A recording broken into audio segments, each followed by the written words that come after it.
You've seen the glow-ups on TikTok. You've read the Reddit threads. The promise, a natural, needle-free path to resurfaced skin, courtesy of something called spicules. Derived from marine sponges, these microscopic, crystalline structures are being hailed as the next big thing in regenerative aesthetics. A DIY microneedling treatment you can do at home. But what if the very thing promising you skin longevity is actually causing long-term damage? As an independent researcher, I've delved into the paper trail, and the truth is far more confronting than the filtered results you're being shown. Today, we're exposing the spicule secret. Forget the pretty packaging. A spicule is, quite literally, a tiny, biomineralized needle. It's the skeletal remains of a freshwater sponge, composed primarily of silica, essentially microscopic glass shards. When you apply a spicule-infused product, tens of thousands of these tiny needles embed themselves into your skin. The idea? To create microchannels that stimulate collagen production and allow actives to penetrate deeper. On paper, it sounds like biohacking, but this isn't a controlled clinic environment. This is often a DIY experiment with natural razor blades. The industry claims spicules create controlled microtrauma, but let's look at the data. Unlike a sterile, precisely engineered microneedling pen that creates uniform channels at a predetermined depth, spicules are unpredictable. They are irregular in shape, size, and sharpness. When you rub them into your skin, they don't just channel, they tear, they scrape, and they break. This isn't controlled microtrauma, it's uncontrolled abrasion. Your barrier is being compromised in an unpredictable way, leading to increased transepidermal water loss, inflammation, and potential long-term sensitization. For those of us obsessed with skin longevity, chronic inflammation is the enemy. It's now understood that persistent irritation, even subclinical, triggers a process called inflammaging. Your body's constant immune response starts breaking down healthy collagen and elastin as collateral damage. The very goal of using spicules to stimulate collagen can be severely undermined if the trauma is excessive or prolonged. Instead of regenerative aesthetics, you're creating a cycle of repair and damage. This isn't biohacking, it's a biological backfire. Proponents argue spicules enhance the delivery of active ingredients. Yes, puncturing the skin does create pathways. But consider this. Are the ingredients you're using stable in that highly disrupted environment? Are they being pushed too deep, potentially causing irritation to deeper layers not meant for topical application? And what about the spicules themselves? Are they always inert?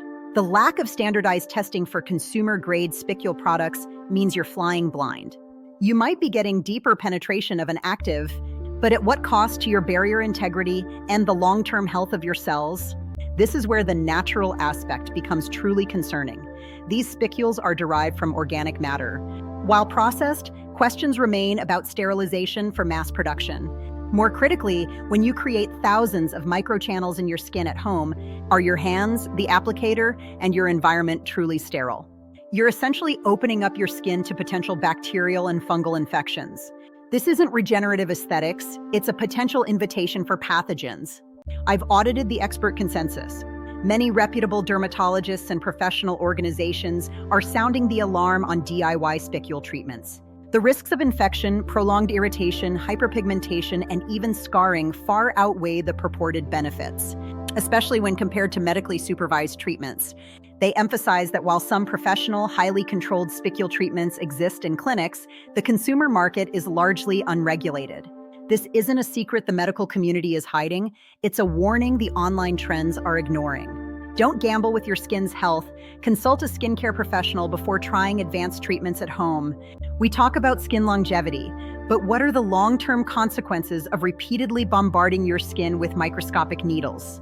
Will persistent low-grade inflammation accelerate collagen degradation? Could it lead to chronic barrier dysfunction, making your skin perpetually sensitive and reactive? The research simply isn't there yet for long-term consumer use.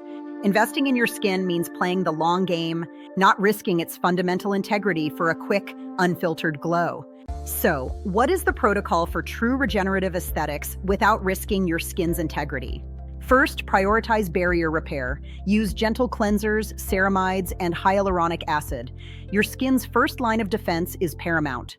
Next, controlled cell turnover. Use medically reviewed encapsulated retinoids or gentle AHAs judiciously to signal renewal without aggressive trauma. Consider proven biostimulators like clinically studied peptides, growth factors, or PDRN, ingredients that signal regeneration rather than damage. Finally, seek professional guidance. Consult a board-certified dermatologist for in-clinic treatments like microneedling or lasers. They understand your unique needs. Following these steps ensures you achieve beautiful results while maintaining your skin's health and integrity. The beauty industry is a minefield of viral trends promising instant fixes, but our commitment is to the data, to skin longevity, and to informed choices. Don't fall for the allure of natural without understanding the science. Your skin deserves better than uncontrolled trauma. It deserves a proactive, evidence-based approach to true regenerative aesthetics. Invest in science, not trends. If you found this investigation valuable, hit that subscribe button. We don't take brand sponsorships. Our loyalty is to the data and to your skin health.